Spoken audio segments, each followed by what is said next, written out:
Singing, oh, reduce the damage done to me. Oh. Hey guys, this is James from Tabletop Terrors, and joined by Tim, also of Tabletop Terrors, and this is episode 0 of our world-building podcast, Damage Reduction. This is a very spitball-y, off the top of our head, making some decisions kind of thing, and you're going to get to not only learn about our world of Dragongrin, but you'll also get an idea of how we world build and what something looks like from beginning to end. In this episode, we talk about the overall tone of what we want our campaign world to be, and in later episodes, we're going to sort of firm that up and flesh out a lot of different parts of our world. Yeah, so enjoy the episode, and remember, you have to start somewhere, and this is us doing so. So without further ado, here's episode 0 of Damage Reduction. So starting off in this episode 0, what do you want in a campaign world? So after what we've done so far with Dragongrin, I've learned a few things that I think are a little bit interesting, maybe a little different than the usual world. Well, and can I catch people up kind of on just... I thought you should probably do that first. This is Tim and James from Tabletop Terrors. As you know, we'd started to build a world, and through a path, there was just sort of something that occurred and some things happened, and we are starting over at ground zero. Nothing is sacred. The world, we're rebooting everything. So the first one was a really good alpha, and there was some cool stuff, and we want to now do like what Marvel Comics did almost in their Ultimate Universe. Yeah. Where they take all these good ideas that came one after another, and now that we have more of the scope of all of those ideas at once, go back and say, okay, square zero, what do we want to use from all this stuff? And also, what do we want to change that we maybe painted ourselves into a corner early on with?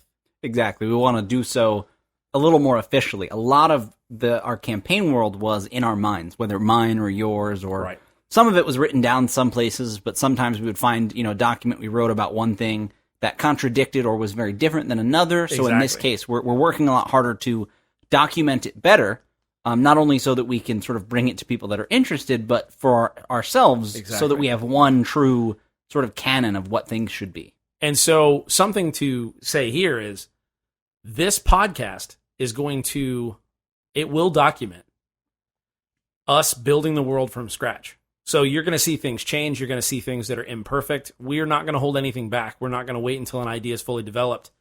We're going to just brainstorm here. You're going to hear terrible ideas that maybe turn into decent ones, that maybe turn into good ones. Yeah. But we're not going to hold back and try to make something really good before we talk about it. Exactly. That's the point, is to say, okay, here's the process. Yeah. So we thought that a good question to ask would be, well, when you're starting a campaign world, when you're building a campaign world, you have to ask yourself what you're looking for. If you don't at least try to figure out what sort of target you're trying to hit, you can't hit it. Exactly. And one of the tricks is that sometimes you don't know what target you want to hit. Yeah. So this is us kind of trying to define the target, I guess. So for you, what would excite you? When if I had a hard copy of our book and it was as thick as like a 5th edition monster manual, what would excite you to be in there? Well, I'm going to go with something that's very broad and then sort of narrow it down to a few things that it could be. I love broad strokes, man. This early in the game, that's all we can do. Yeah, so the idea is, the thing that I always wanted for Dragongrin was I wanted it to be dangerous. Now, I don't mean dangerous like there are dinosaurs roaming everywhere. I mean dangerous for the players, almost in a way that, so healing potions aren't magical heal everything potions, Okay. Another interesting thing that I hadn't really considered, but until very recently, was money. I like the idea of money being very sparse, or the players aren't rich. The players aren't constantly walking around with hundreds of gold and buying things. When a room at an inn costs 5 gold, the players shouldn't have 300. Now, in some cases they can. Of course, they're adventurers and they do a lot, but I like the idea of money not necessarily being so easy to find. Gotcha. So you want to go, it's dangerous, so dangerous, and then the economy is not perfect. Exactly, and to some degree, So it's hard living. Yeah, to me, a lot of those things fall under dangerous. So the idea being that the economy isn't so great, you can't just go and fix all of your armor or buy a new sword. You know, it's like, no, that sword's important. You know, you can't just go throwing your weapons away. You're not rich. Right. There are rich people, but I think that, and you know, you can't just, that's your rope. That's the one rope you have. And if you go somewhere, you can buy one, but you're going to have to decide. Now, again, very broad, and that may be getting a little too specific or... No, there's no such thing. That's the thing. This is just... I think sometimes when people are making a campaign or they're sitting in their room and they're thinking of this stuff, they think, wow, that was stupid. What am I even thinking about right now? A rope? It's like, no, you kind of got to just go with your stream of consciousness, but make sure that you pull the things out of it that all of these things are leading to. So what's the theme is, you want there to be an economy of resources. So you want there to be some sort of a feeling if a player has to choose to leave a rope behind. Yeah, and in the, like, not necessarily like, oh man, they don't have any money, but more like real life for real people. Adventuring isn't this, like, you know, run around and find gold that nobody else has found before and you're rich so you go spend it on whatever you want. It's more like, no, it's almost like you barely make it by. Or, you know, you make it by okay, but the idea is, you know, you save up for a sword. You don't just go buy a new one every time you go back to town. It's I love that. So maybe not necessarily hard living, but like, no, I mean, your adventurers are a little less glamorous than they might be in a normal campaign. Okay. No, I like that. Because to me, the other thing that I was thinking was, what would cause an economy like that? And I don't know exactly. I wanted it to be post a major war. Mm-hmm. Like after a major war. Not during, and not right before. Yeah. I don't know why. Like, I was totally just thinking, what I want is this, I don't know. Like, I don't know if it's 6 months after. I don't know if it's a year after. I don't know if it's 5 days after V-Day. But that would cause what you're saying. Exactly. Every scrap of iron, every piece of steel, everything would have been counted, taxed, overtaxed, triple taxed, and it would just be scarce. Things would be more expensive. Things would be, as far as commodities go, people would not be living it up. Exactly. A good fresh piece of bread is going to cost you a lot of money, and it's not very common. Yeah. So I like that. I'm not sure how far I want it to reach. Well, and that's the important thing is, I know we're starting here, and I feel like eventually it will very much take a backseat to everything else. To anyone that's listening and is thinking like, man, they're really diving into this economy. It's more just a tone that will always sort of rear its head, always be in the background. But, I don't see it being, oh, well, you don't have enough food to travel there. I don't see that ever really becoming my personal play style where, yeah, food is hard to come by, but right. You can make it. You know what I mean? You still have the money to buy stuff to live. But if you want something really good, if you want fresh fruit, well, most of the orchards have been burned. So a fresh apple is something you don't see every day. Yeah. And I think that's interesting, but... It is. That is interesting. Not necessarily in the way that's like, well, you don't have any food, so you're going to starve to death. No, I agree with it. And again, we're just spitballing. Next week, the idea net is the thing that you all and we all drag around. And as you're reading other books or you're watching a History Channel documentary or you're even just in your day-to-day job or in the shower, these little nuggets that kind of pop up and you go, oh, that is a piece to that puzzle. Throw it in the idea net, let it kind of just drag, and then when we get together like this, it's like, hey, here go a couple things I found in my idea net this week. Exactly. Do they fit? And so the other thing I wanted was I wanted there to be a big element where evil has won. So in the war, I want it to be not someone as like entropic and chaotic evil, or I guess lawful evil. Not someone as much about burning the whole world down as like a Sauron. Yeah. But someone evil winning and then it not being that bad. Meaning, it's like, wow, okay, the bad guy took over. Like almost like if Vladimir Putin over in Russia right now, it's like if he won, that whole area that he's trying to vie for, there would be oppression, more starvation, things like that. I think I want to go more towards that. Yeah, not so much madman, but more like, no, he literally just wants to rule over it and see his own bidding done. But that doesn't necessarily, the people that live in the towns don't really affect him. That's the thing. I don't want it to be like, oh, you cross over into the place where the Dark Lord has won, and all of a sudden, everything's black. There's fire everywhere. It's like, I don't know if I want to do that. And in fact, I love the idea of it being like you said, people are okay with it because it's certainly a better alternative than war. Because, a war-torn country is a lot worse. They're at least happy to have seen the war end. And yeah, things aren't great, but they're not actively being, destroyed. In fact, maybe the bad guy is in some ways helping them, That's what I'm thinking. I want it to be like, okay, here go the benefits.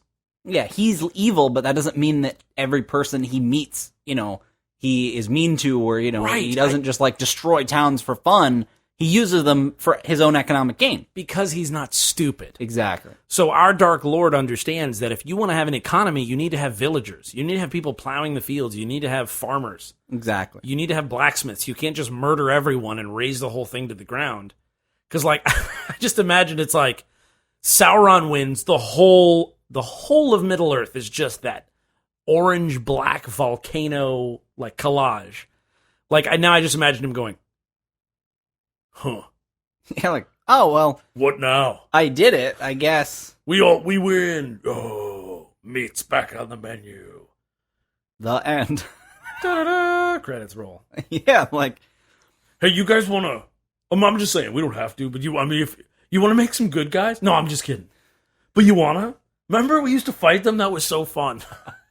Yeah, I really like the idea of it being, the actual character in a fantasy setting can potentially have, really bad plans, he really wants to do some bad stuff that we'll eventually get to, but in the meantime, to further his own goals, he's just an oppressive ruler. He's not so evil that he tries to kill everybody. Exactly. And so this is a quick example I'm thinking off the top of my head. Imagine that everything on the surface is almost people pretending like things are normal. Yeah. On that side of the country. On the, bad wherever guys this is. Right. Yeah. And then it could easily flip and you see the underbelly of all the things that it takes to keep things running. I imagine that if one of the Dark Lord's commanders came to him and said, sir, we're going to be short on all of our crops, which means that we won't be able to reinforce our, different garrisons at A, B, and C. And then the Dark Lord's like, all right, what do we need to do? Well, we looked into it, and there are 2 high priests of such and such demon. If we sacrifice, 6 people, then the crops will work. And he goes, all right, take care of it. That's how I see it. It's very Machiavellian. Okay, that's what we need to do. Just pick 6 people. It's not all right, we're going to sacrifice people because Dark Lord. It's no. We want to sacrifice people because that's what matters. To get the results. It's exactly. The end justifies the means. And in the same respect, that's why the people kind of, not only can they not fight it, the normal townspeople, they can't do anything about it. And like you said, overall, their lives have gone back to normal. Now, their neighbor was just taken to potentially be sacrificed, but they weren't, so they continue about their normal life. I want to almost say, 80% of the people get to live as normal. 80% of the time. Exactly. It's but like you said, when they come walking through the streets and there's a raiding party, everybody's just all right, just go in your house, don't be seen. And if they come banging at your door and you don't come out, they'll kick it in, and your neighbors will help them carry you out. Sorry, it's your number's up. Exactly. It's just that's how it works, but it's not, for fun. There's no raiding parties for fun. No, and that's kind of to me, I also think eventually people would start to get used to it and be this isn't so bad. Yeah. Could be worse. This could be way worse. And that's the main thing I feel is that is sort of the general feeling is that it could be worse. Again, this oppression is better than war because war meant, even worse rationing, even more people dying because, a battlefield is their backyard is a battlefield. Forced conscription. Exactly. So people being drafted. So in this case, it's at least okay, well, they seemingly have gotten past the worst of it. And, now the important part here is I feel like they wouldn't like people messing with that. If their neighbor was like, no, we're gonna revolt. Precisely. So Everybody's kind of like, well, now I don't think that's a good idea because he will strike you and everybody around you down with that righteous fury. Dude, and so to me, I feel like the common person, because like following that same line of thought, the common person would look at an adventuring hero and go, get out of here. Yeah, like, no. I don't need your help. Get away. Exactly. I don't want to be seen with you. Dude, that's also, what we should, that would be great. Like, if you're a registered, and we'll figure out the terminology, but for the mechanic, if you're a registered hero in the Dark Lord's army, you're sort of like a marshal. You can go around and you can stop if things get too out of hand, because again, the Dark Lord wants to protect his crops, he wants to protect his best blacksmiths, he wants, Exactly. So if people start to get too rowdy, or if there is maybe revolt forming, sure, somewhere. or if things outside of, like, if there's a primal army of hill giants that just comes out, it's like, okay, no, we're going to stop them. We don't want them to ruin everybody's day. So if you're just this, like, a farm boy grabs his father's sword, it's like you hear the music swell up and then you just hear someone go, no, you don't need your help. You're just going to mess it up for the rest of us. So it's funny, I think that heroes would kind of be like, not spit upon, but in the right circumstance, spit upon. Yeah, but like, exactly. A hero goes in the tavern, and they're like, oh, you can stay a night, but, anything gets out of hand. You hear all the chairs go, like everyone slides in, like ignoring them. Exactly. It's a very different feeling. And again, that's like one more piece of the danger puzzle. It's not, when I say dangerous, I don't necessarily mean all the monsters are stronger, only. It's like, no, it's dangerous because, again, it's hard to find somebody that will sell you adventuring equipment. Right. They certainly exist. See, that's a great point. It's like, no thanks. No, you can just move along. Yeah, I don't want to be seen doing business with you. Is my gold not good here? You know what? We have a ration on ropes right now. And actually, in the same degree, you'd be less likely, say the blacksmith. You go to the blacksmith, and it may not even be that he doesn't want to sell you a sword. It may be that he can't. He has a big commission for somebody else, the Sure. part of that regional government. And, he can't go giving it to you because it'll either be short or, in general, Yes. it's not like, no, I want to just go buy a new suit of armor. It's like, no, I don't make armor. We don't need armor. And it's now, it's hard for me to make armor. I don't have the materials. Right. And nobody's buying it. I love it. Well, I also love that there's someone who weekly, bi-weekly, monthly, whatever, checks and does a count. He comes through and he's like, yeah, no, I'm here for the Dark Lord. I'm going to make sure you're not selling weapons to people. Exactly. Like the tax collector, comes in, he's collecting taxes, but it's a lot more than that. Like you said, he's making sure everything's in order. This is kind of his area. And weirdly, I almost want to have a place where, and I don't want to leave the topic we're talking about specifically, but I want to have it to where this place is a place where evil happens to be a little smarter than good. Yeah. They're a little craftier. They're not, and obviously we're talking in very broad strokes. It's not every hero's a big dumb paladin or something. Yeah. But what I mean is the leadership of exactly. the big bad was smarter than the leader of the good. Yeah. Or at least more fortunate. Somehow he won. Exactly. He won for a reason. And he is passing on his order, his government, his sensibilities, his sense of, how to run things. His ideologies. His ideologies is the one word that would have said all those other words I said. But I like that there's a sense of efficiency. But I also like that it's not like the guy who comes around counting the swords. I don't want to be like, I'm here to count your swords. Yeah, exactly. I want him to be sort of on the level like, hey, what's going on? You're too short. What did you do? Yeah, or it's like, coming around and in the same respect, sort of, it's not that he necessarily that he has to count them, but more like if he sees that you made a sword, you know what I mean? If he sees just you are just fiddling around and you come, you've made an arrow, you've made some bows, they're like, what? And that's what are you doing? Exactly. Why would you even risk it? But I love that he's like, hey, what are you doing? I like that he's not like, you're coming with me for execution. It's like, I feel like I want it to be morally gray and morally difficult. I want him to be like, hey, come on, I'm not going to do anything this time, but you got to stop doing that. And you know how I would describe that? How? He's a middle manager. He knows that if a sword comes up in his region or something, if something happens in his area that he's kind of watching over, he knows that his boss is going to yell at him. Exactly. So he's like, listen, man, I don't need this. You don't need this. Nobody needs this. Right. It's just at every turn, it's not worth it. It's not worth it to, help adventurers out, to pay adventurers, to make swords. Because, again, there's no economy for swords. Nobody's buying swords. So you should not be making weapons. Right. I love that. And I love that it's like, almost in a modern sense, it's like purchasing or registering a gun. Yeah. You can't just go in and be like, I'll take 2 of those. It's like, okay, yeah, have you filled out the forms? Are you, licensed? I don't know if we want to go that exact route. But it's do you meet the prerequisites to be carrying a sword around in town or anywhere? Exactly. Like, you can't just walk in and... Yeah. So not literally, but I like the idea of it being like, well, no, there's a reason that guns have serial numbers. Exactly. There's a reason. So it's like, oh, no, this belonged to this person, whether even if it was stolen. In the same respect, it's like... Like a blacksmith brand. Like the branding of it where it's like, no, this is a... Exactly. Or even in the same way, you could go the route of, well, you can tell, what blacksmith made it. You can say it's like somebody's handwriting. It's like, no. You're I right. know exactly A who more made adept this. eye would be able to go, hey. Yeah, in the same respect, like in that sort of same vein, again, it's not worth it because it's not easy to, mass produce like, oh no, I just make swords and they all look the same. Right, it's like, exactly. No, I this love is that. your thing, you know what I mean?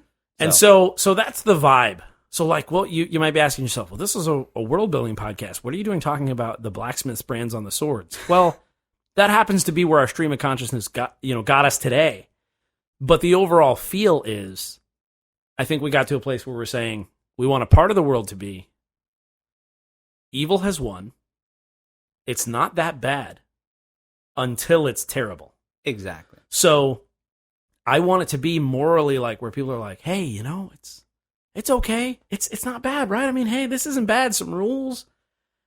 And then every once in a while, they come hauling someone off to kill them or enslave them, something to where it's like there's just the balance. Like I said, I almost want it to be the 80-20 rule where it's like 80% of the time, 80% of the people live a fairly normal life. Yeah. But it's that 20% and that 20% to where it's like they are just either murdered, terrible fates. But it's just low enough. It's just a low enough percentage that it's not worth trying to do something about. Exactly. And it's just oppressive enough, and there's just enough propaganda for people to, if they ever briefly consider trying to make a change, realize that it's not worth the lives of them or their family. Exactly.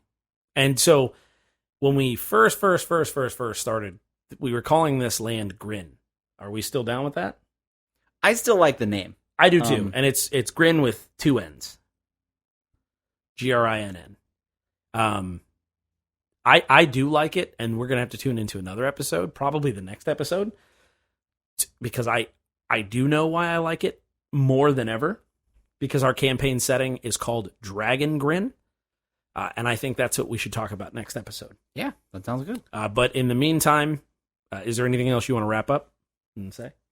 Well, sort of just to, one more time reiterate what you said, where we have an idea of what we want this world to be, and we spoke about some very specific things, but I still don't see that affecting the playstyle, just taking a back seat and the general tone of the world. Exactly. It's, in the same way that somebody would say it's high fantasy or it's low magic, this is kind of like high oppression. I don't know what you'd call it, but it's not like, a high fantasy setting doesn't mean that your whole adventure is different. It doesn't mean that every NPC speaks different. Overall, I see this going like many other adventures. It's just a little bit of flavor. It's just a little different, and, I'm interested in exploring that. No, me too. And so remember, we're kind of figuring this out as we go.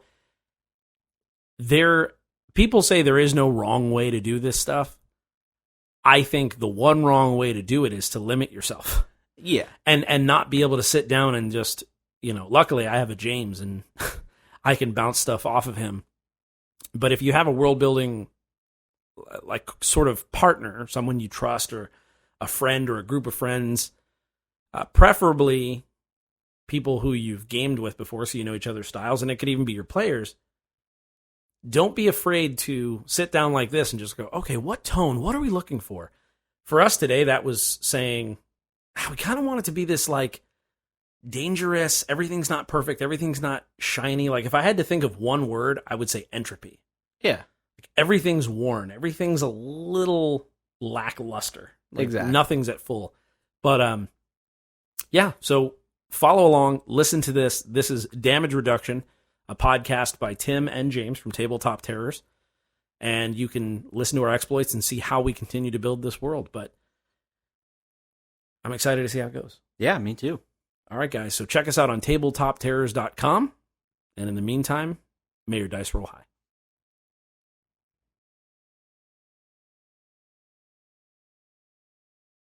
Singing, oh, reduce the damage done to me.